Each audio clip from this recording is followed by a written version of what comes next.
So now let's move into what I've called the 5 invitations of embodied inquiry for relational somatic psychedelic facilitation. They're all invitations because an invitation is something that someone can say yes or no to. An invitation is something that isn't being forced upon a person. It's something that is recognizing and acknowledging that you have choice in how you take this in. And I'm okay with that, right? We're here to work together. And as part of this therapeutic approach, I'm going to invite these things. And I'll meet you where you're at in terms of how you receive these invitations and how deeply you want to go with them. But know, informed consent, know that this is the approach that I'm holding. So such a powerful and important part of informed consent as well is making these invitations. So firstly, we are inviting trust in inner healing intelligence. I'll speak more to each of these in the coming slides. I'm just going to name them here. The second is inviting an inner directed focus. The third, inviting self-observation across multiple dimensions of our experience. The fourth is inviting access to resource. And the fifth is inviting and welcoming parts. So the first invitation, trust in inner healing intelligence, empowering the healing journey. This is holding as facilitators trust that the power to heal lies within the person, not within me and what I do, not within the medicine they may be taking, but we are supports for a process that is inside and belongs to them. And I really like this quotation I came across by John O'Donohue that says, and I put in brackets sometimes we are misled by the promises of gurus and systems outside ourselves. This is the great falsity of all colonization, be it territorial or spiritual. It robs the native land or native soul of the sense of its own indigenous treasures and resources. And I like to think about inner healing intelligence as something indigenous to each of us as unique beings in this life, that is a treasure and a resource that is ours and can only be ours.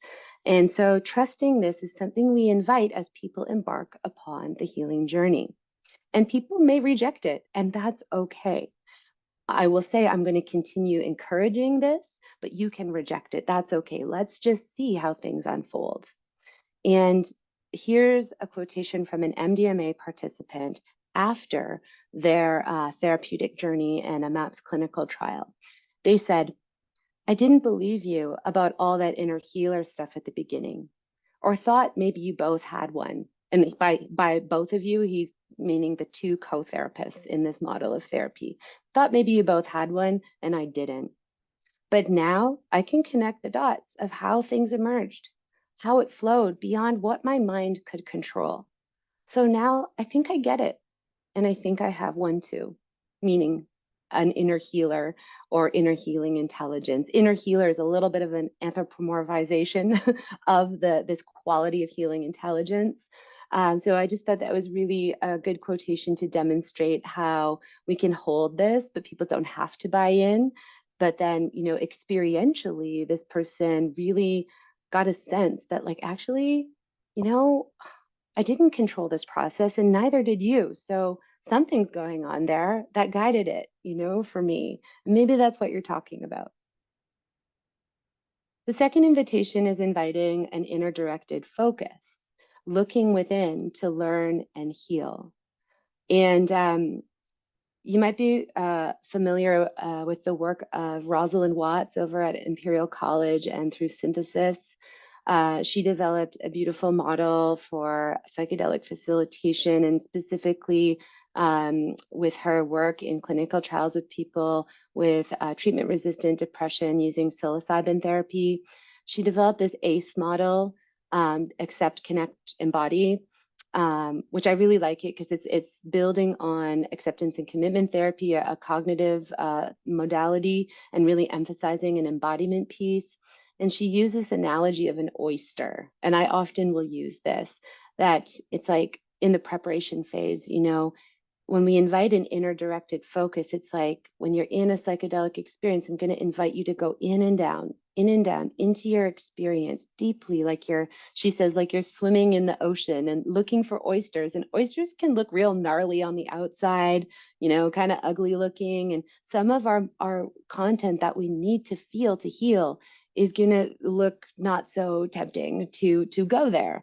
But this notion that inside the oyster is a pearl, and like the pearl is really the reward and the transformation that can come when we have the support and the courage and the guidance to go inside and to explore and encounter all of these places within. Stanislav Grof, who's one of the forefathers of the more modern psychedelic science and therapy movement with respect to psychiatry, did a lot of work with LSD, and then after things were banned, developed the holotropic breathwork model. He said this: psychedelics used responsibly and with proper caution would be for psychiatry what the microscope is for biology or the telescope is for astronomy.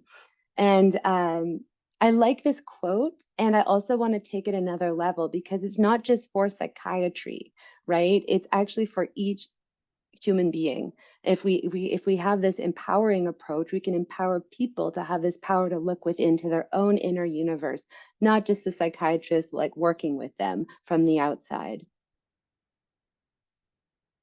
The next invitation is inviting self-observation across multiple dimensions of experience. And I love this image here with the in the bottom corner, there's a link, or you can check out this artist just to acknowledge her, of this notion of like, we've got it inside of each of us, a unique inner landscape. And that inner landscape is made up of all of these different dimensions, the sensations of our body, the images in our mind, and our, I like to also say this, imaginings. And for those of you somatic experiencing trained, you'll recognize this as SciBAM, which is a Peter Levine's model for like naming and having like an acronym to access these multiple dimensions of experience in somatic work. I also like to add imaginings to images because the imaginative faculty is so powerful in healing work, especially somatic work, even outside of psychedelic work, encouraging imagination because we can update our old imprints with imagination and tuning into that, the mind's eye and images. Also includes our behaviors, which also includes impulses. So I might ask a question like, oh, as you notice that sensation, I'm curious if there's an impulse, or, oh, I noticed you moving your hand. Is there an impulse there? You know, just these are this invitational language of embodied inquiry. When we're really attuned, we can inquire to help people deepen their experience, not to direct it for them, not to override it, but by noticing and attending and responding to the experience that is being shared with us by them, we can help open up awareness across multiple dimensions, or even deepen awareness that perhaps wasn't present, but that we are noticing. Affect is referring to emotional states and emotional energy in the felt sense. And then meaning is this higher order thing that we do with all of this other content that comes through as thoughts and how we're thinking about and making meaning from our experience. And we know that psychedelics, in addition to enhancing access to all of these dimensions of the self, also enhance meaning making. So this is really important. And we could just stay in a talk therapy, verbal cognitive place and pontificate on meaning with people, but so much more richer to help people flush out everything that's informing the meaning they're making, so that we're refraining from giving our own analysis and putting that onto people's experience, but instead encouraging and supporting them to really track everything they can of their own experience and form their own meaning from that. The fourth invitation is inviting access to resource, navigating challenge with support. So swimming towards an oyster, or going into the things that are very scary or painful or uncomfortable, We may or may not have choice in that. You know, people talk about resistance in psychedelic work. Sometimes it's like that walled off trauma and traumatic imprints from the past have been held at bay, and then we might keep trying to hold them at bay like as hard as we can while a psychedelic is like trying to open it, and that can be in itself a really horrible experience. um, but it's like if we don't have the support, like Atira was talking about in her talk, she spoke so well to this. If we don't have the preparation to expect that this could happen, if we don't have some tools and tricks and ways we can access support and ask for help in meeting these challenging experiences, it can really become overwhelming really fast and re-traumatizing. So we really want to invite access to resource across all phases of psychedelic work, identifying and growing somatic, internal and external resources, nurturing co-regulation, which helps to build self-regulation, directing when skillful. So this is where in somatic psychedelic facilitation, we learn these tools and skills of helping people when it's skillful. And this is a nuanced thing, right? Because we want to trust inner healing intelligence. Often medicines themselves, especially as Manish said, MDMA especially, can bring so much more resource on board for a person that a person might start to go into states that might seem like they could be dysregulating, but then actually they're able to hold it themselves, and we can hold back and hold space. But sometimes we can sense and feel and see when an experience is truly actually overwhelming and a person is needing help in that moment so that it doesn't become re-traumatizing. And this is when we can use these skills of upregulating or downregulating, assisting a person's nervous system, or pendulating and titrating and helping them to do this in their experience, which can really help them find their own inner resources to navigate through the challenge. Another access to resources, supportive touch and touch alternatives. That's a whole lecture or multiple lectures in itself. Requires a lot of ethical understanding, a lot of work and practice and skill for it to be safe, but it also can be one of the most important and powerful ways to provide co-regulation and support when people are really dysregulated and overwhelmed, especially in a psychedelic experience. Another Sharon Stanley quote here: while unregulated suffering cannot be endured without some aggression, withdrawal, or dissociation, regulated relational suffering reveals redemptive meaning over time. And that is something that, you know, this work, if you are wanting to do this work as a facilitator, it is truly a calling, because it requires us to go into all of our own shadow, all of our own most painful, anguishing, shame places. You know, Atira disclosed her own complex trauma. I also have had and work with and healed to a large degree complex trauma, developmental, relational trauma, and the toxic shame that I've worked through in so many ayahuasca ceremonies and therapy, you know, it's tremendous. And shame and toxic shame can be one of these things that stays really slippery and hidden if not named and worked with well. Again, working with shame, a whole other talk. But when this anguish and unregulated suffering that a person can be so isolated in feeling and experiencing early on and then through their lives suddenly has regulated relational support, the redemptive meaning and the post-traumatic growth, and the access to compassion and human understanding and depth that is possible is revealed. And many people who are survivors who have come to this place in their healing journey would say, you know, I wouldn't wish my experience on anyone, but I am who I am because of it, and I value that.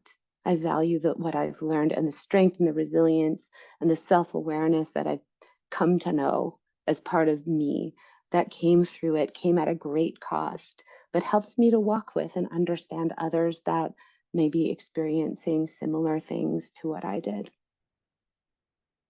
Finally, we have inviting and welcoming parts, embracing inner voices to co-create higher orders of integration and self-leadership. Now, when I did my training with MAPS to be an MDMA therapist, I was really fortunate to have in-person direct training with Michael and Annie Mithofer, with Bruce Poulter, with Marcella Otalora, four of the now head instructors in MAPS training. Excuse me for a sec. And one of the things that Michael and Annie really brought through was Michael he's a psychiatrist and former, and an MD, but he's also trained in IFS, internal family systems. So had this parts frame and understanding. And also, just on another note, trained in holotropic breath work, which had a lot of a somatic focus in working with the body. So those things influenced the very early stages of MDMA therapy and the manualized MDMA therapy that was taught to us, and that is used and was used throughout all of the clinical MAPS work, clinical trials over the last, it's been 38-year journey since the beginning. And now, if you're tuning into things, a huge milestone has been, this is also a side, but I'm very, very excited about the fact that MAPS finally submitted the application to the US FDA with all the data from all the studies to apply for approval of this as a treatment. That was a long time in the making, required the efforts of so many people, most importantly, the participants in the research. And that just happened last week. The submission was accepted by the FDA, so yay. But back to this slide. Michael really brought that parts focus forward when I was learning, and it was actually my first exposure to it before I later went on to do my level 1 IFS training. And he said, you know, it's quite amazing. When people are under MDMA, they just like parts just come up. It's like parts just, especially if you're trained to see them, but like it's just the multiplicity of the inner voices in the inner world become like a lot more apparent and really workable. And so you don't have to be an IFS therapist to use a parts approach. It can be as simple as acknowledging like inner child parts, for example, using language that's like, oh, I'm curious. Is there a part of you that thinks this? Or is there a part that maybe might disagree with that perspective? And like even just in introducing some very basic parts language, it's part of our vernacular, at least in the English language that I'm aware of, that it's like, oh yeah, part of me wants this, but another part doesn't want that. It's already kind of intuitive. And I mean, I highly recommend deeper training. Janina Fisher has done some amazing work as well with parts-based work in trauma healing.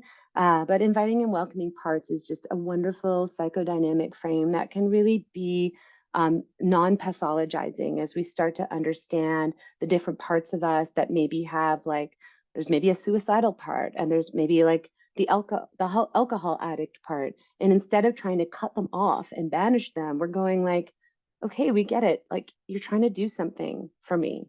And the way you're doing it is really intense, but I want to understand what your fears are, why you're here, what you think your job is, how old you think I am. And when we start to do this and approach our parts, it can be so integrative and healing, and really, really is facilitated with psychedelics in many ways.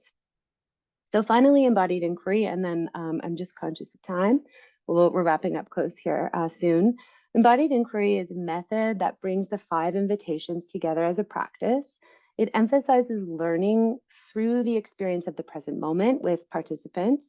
It's about deepening inner experience by fleshing out or elaborating what can be known across these multiple dimensions of experience. And it's flexible and adaptive. It can be bottom up and top down, as opposed to just one or the other. And flexible, adaptive to the state of consciousness a person's in. Like how engaged I am as a therapist practicing embodied inquiry may differ. People might be on like a kind of subthreshold dose of ketamine and very talkative, or MDMA and very talkative and relational, and they might be engaging a lot more. Or they might be in a psychedelic state that's deep and internal, and I'm spending a lot of time holding space, and I may be more active in the prep and integration phases, and in the build and the taper phase of the medicine session itself. So flexible and adaptive.